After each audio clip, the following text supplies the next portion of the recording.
Chanbardai wrote Prithviraj Raso, which is an account of the life of the famous Rajput ruler Prithviraj Chauhan. Babur also wrote his autobiography, the Tuzu-Kai Babri, also known as Baburnama.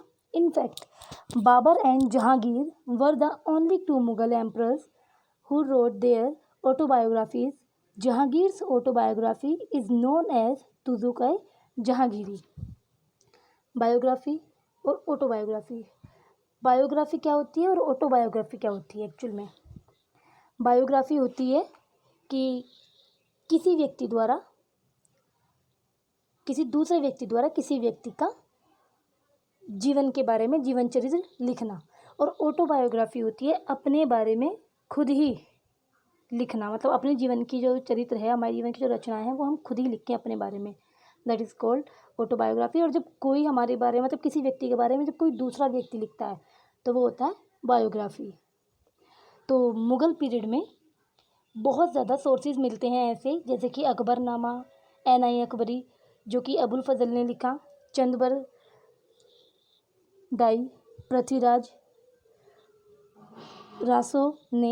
Chandbardai ने पृथ्वीराज रासो लिखा, जो कि पृथ्वीराज चौहान के, जो कि famous ruler थे राजपूत के पृथ्वीराज चौहान, उनके ऊपर, उनके जीवन के ऊपर लिखा।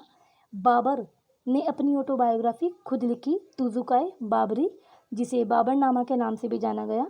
बाबर और जहांगीर ये दोनों मुग़ल एम्पायर के ऐसे शासक रहे, ऐसे किंग रहे जिन्होंने अपनी ऑटोबायोग्राफीज़ लिखी। जहांगीर की ऑटोबायोग्राफी को तुजुकाए जहांगीरी के नाम से भी जाना जाता है।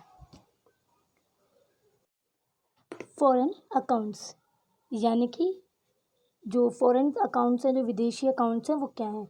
Many foreign traveller visited India during the middle period and their accounts give us a glorious detail of India.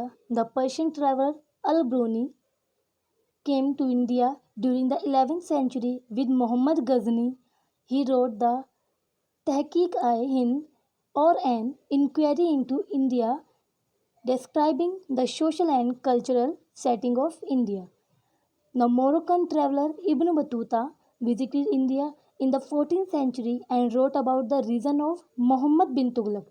Other foreign traveler accounts include the work of Portuguese traveler Domingos Pais during the reign of Krishnadevaraya of the Vijayanagara Empire and William Hawkins, the English ambassador at Emperor Jahangir's court. ये ambassador क्या होता है? Ambassador होते हैं दूत, और अगर राजा के दरबार में कहेंगे तो क्या कहलाएंगे? ये राजदूत। देख लेते हैं इसको।